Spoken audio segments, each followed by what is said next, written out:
Here are some exercises for dexterity and independence of the fingers. You'll note that a lot of piano methods give finger exercises in a 5-finger hand position on white keys. And the problem with that is it's actually quite a cramped position. It forces you to bring your fingers together. I am going to show you the hand position that apparently Chopin used.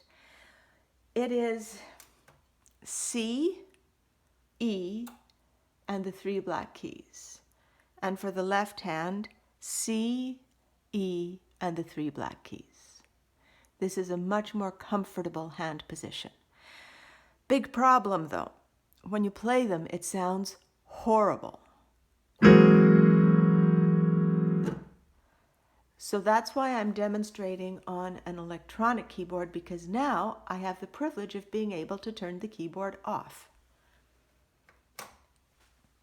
So at this point, no, you don't hear that horrible sound, but we can use this lovely hand position to create independence in our fingers. So I'm going to start with the right hand. And first I'm going to bob my wrist. It's a little bit off screen, but I'm just bobbing the wrist up and down to make sure that the wrist is flexible. Then I hold all the notes down, super glue them down, and bob the wrist again.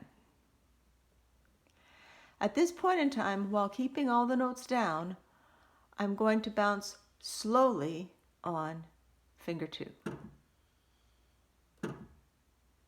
If you do something like this, it really doesn't help matters any. In fact, it causes muscle tension right here. So you don't want that. You just 1 and then you stop. Just make sure everything is super glued.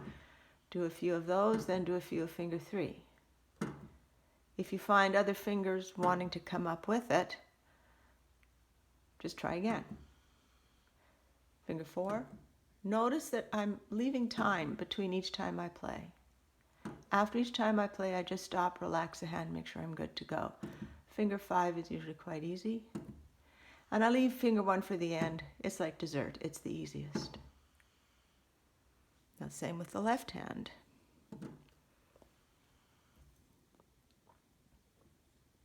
Two, 3. Take your time in between each one. 4. Double check that all the other fingers are glued. 5 and 1. I forgot to check for a loose wrist. I'm just coming in at an odd angle because of my tripod. It's a little harder to show. When you get good at that, you can do it hands together. I'm just going to do one example of each to save time. 2, 3, 4, 5, 1. But never do just one. Do a few of them. Okay, that is the first exercise. The next exercise is a slow trill. Holding all the notes down, I'm going to trill very slowly between fingers 1 and 2. Do a few of those. Then I'm going to keep 2 down, and I'm going to trill between 1 and 3.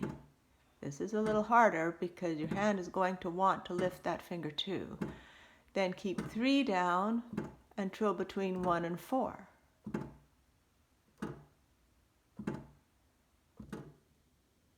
And then finally 1 and 5.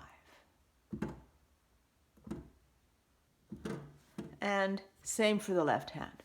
Once you've exhausted finger 1, we're going to start with 2. Hold all the notes down. 2 to 3. 2 to 4. See how my finger 3 wanted to stick up? Got to start again. 2 to 3. 2 to 4. 2 to 5. I'm changing hands. Obviously, eventually you would be doing it hands together, but it might take a minute. Now I'm going to start with finger 3. 3 to 4 and 3 to 5.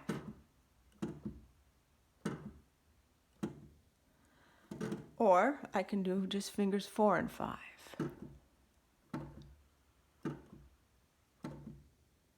Of all the trilling exercises, by far the most important, especially at the beginning, is fingers 4 and 5. 4, 5, 4, 5. Note that the other notes are being held firmly down.